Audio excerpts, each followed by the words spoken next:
Բարի երեկո։ Հերթական բաց դրույթ էին բաց բալկոնի։ Քիչ առաջ տարածքային կառավարման նախարար Դավիթ Խուդատյանը հայտարարել է, թե կառավարության միջամտությամբ չեղարկվում է Հայաստանի բաժանորդների համար գիշերվա 12-ից մինչև առավոտվա ժամը 7-ը ջուրը կտրելու վիոլաջրի որոշումը։ Այս քայլը հերթական անգամ ցույց է տալիս, որ մենք գործ ունենք մի կառավարության հետ, որը ոչ թե զբաղվում է երկրի տնտեսական, քաղաքական, արտաքին քաղաքական հարցերով, այլ պարզապես ամեն օրյա գործունեությամբ փորձում է 2026 թվականի հունիսի 7-ի ընտրողի քվեն մուրալ։ Ու ահա թե ինչու։ Առավոտյան Նիկոլ Փաշինյանը հայտարարեց, թե թոշակները 10,000 դրամով բարձրանում են։ Բոլոր պաշտոնյաները իրար հերթ չտալով բոլորը սկսեցին դրա մասին խոսել։ Չեղան քննարկումներ, կառավարության նիստ չեղավ, որը նախատեսվում է վաղը, որտեղ նիստում պետք է քննարկվեր, այլ պարզապես կոնդի միլիոնավոր դրամներով վերանորոգված դաչայից Նիկոլ Փաշինյանը հայտարարեց այդ լուրը։ Ու ահա թե ինչու, որովհետև վաղը կառավարության նիստին նա ներկա չի լինելու։ Որոշումը կայացնելու են, բայց ներկա չի լինելու։ Դապնիները,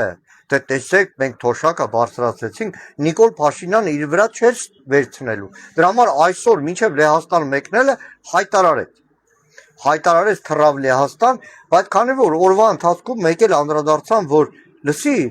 այդ թոշակի թեման ստվերում է ջուրը կտրելու վիոլա ջրի որոշումը ու դրա համար այսօր ուշ երեկոյան ժամը արդեն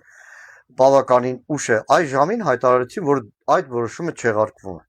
Ինչ վերաբերում է թոշակների, այո, մեր թոշակառու տատիկները, պապիկները արժանի են շատ ավելի բարձր թոշակի, ոչ թե 10,000, ոչ թե 20,000, շատ ավելի։ Ու 25 թվականի աշտանը, երբ որ այս տարվա բյուջեի քննարկումն էր, մեր ընդդիմադիր պատգամավորների հարցադրմանը, որ եղբայր, դուք ամեն ինչ համար ծախս նախատեսել եք, բացի թոշակ բարձրացնելու, իշխանական պատգամավոր պաշտոնյա բոլորը փորձում էին մինավորել, որ անհնար է։ 25 թվականի դեկտեմբերի Նիկոլ Փաշինյանը կառավարության նիստին ասում էր, որ անգամ 1000 դրամով անհնար է բարձրացնել թոշակը։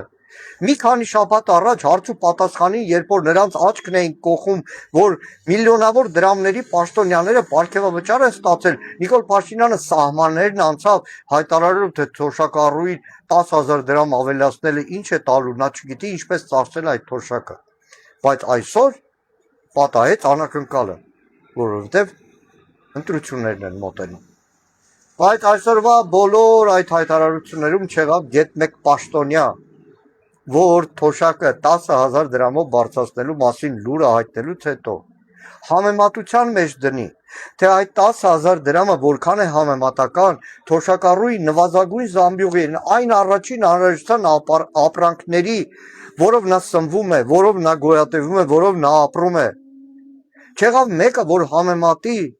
որ միսը, որը շատ հաճախ չի գնում թոշակառուն,